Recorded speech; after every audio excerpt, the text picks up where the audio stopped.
보험금이 도착했다고? 오. 안녕하세요. 보험박사 신석환입니다. 보험에 가입하신 여러분, 혹은 보험에 가입하실 여러분은 모두 미래의 위험에 대비하기 위해 대비하는 분들이시죠. 그런데 언젠가의 그때 어떻게 보험금을 신청하는지 아시나요? 내가 신청만 하면 받을 수 있는 걸까요? 라고 한 번쯤은 생각해 보셨을 것 같습니다. 오늘은요, 보험금 청구에 대해 알려드리려고 합니다. 집중해서 봐주시기 바랍니다. 여러분, 보험에 가입하실 때 약관 읽어보신 적 있으신가요?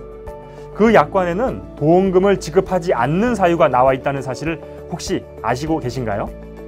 아니, 내가 선택해서 보험에 가입하는데 보험금을 지급하지 않는 경우가 있다고? 의문을 가지시는 분들이 있을 텐데요. 네, 그런 경우가 있습니다. 회사는 다음 중 어느 한 가지로 보험금 지급 사유가 발생한 때에는 보험금을 지급하지 않습니다. 세 가지의 예외 조항을 보시면 공통적인 생각이 드실 것 같은데요. 맞습니다. 계약자, 피보험자, 수익자 또는 지정 청구 대리인의 고의로 피보험자를 위험에 빠뜨려 보험금 지급 사유를 만드는 경우에는 보험금이 지급되지 않습니다. 하지만 약관상 보장하는 보험사고의 경우에는 당연히 보험금의 청구가 가능한데요. 어디로 어떻게 신청해야 하는 걸까요? 몇 가지만 기억하시면 됩니다.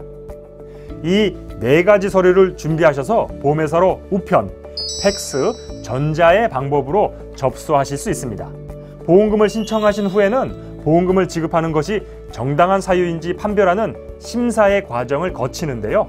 서류를 접수한 날로부터 3영업일 이내에 해당하는 보험계약에 대한 보험금을 지급합니다.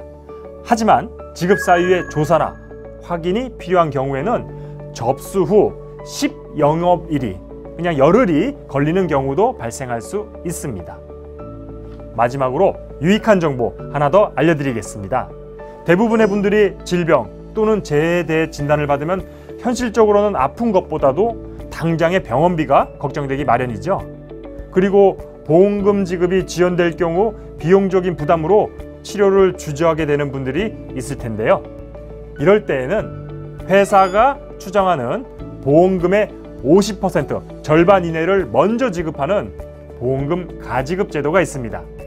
당장 목돈이 필요한 분들을 위해 추정 금액의 일정 부분을 먼저 지급하고 그동안 보험회사에서는 자세한 조사를 통해 보험금을 확정 짓고 추가 금액을 지급하는 것이죠. 혹시라도 가지급을 받게 되면 추가 지급에 대해 불이익이 있지는 않을까 생각하시는 분들도 있으실 텐데요. 걱정 마세요.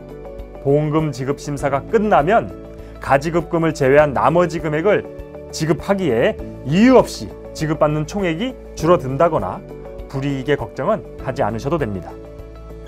농협생명은 고객 여러분의 건강을 최우선으로 생각하는 보험회사이기 때문입니다. 오늘은 보험금 지급에 대해 새로운 사실들을 알아보았는데요. 더 궁금하신 질문들이 있으시다면 아래에 댓글에 남겨주세요. 해답을 가지고 돌아오겠습니다. 안녕히 계세요. 감사합니다.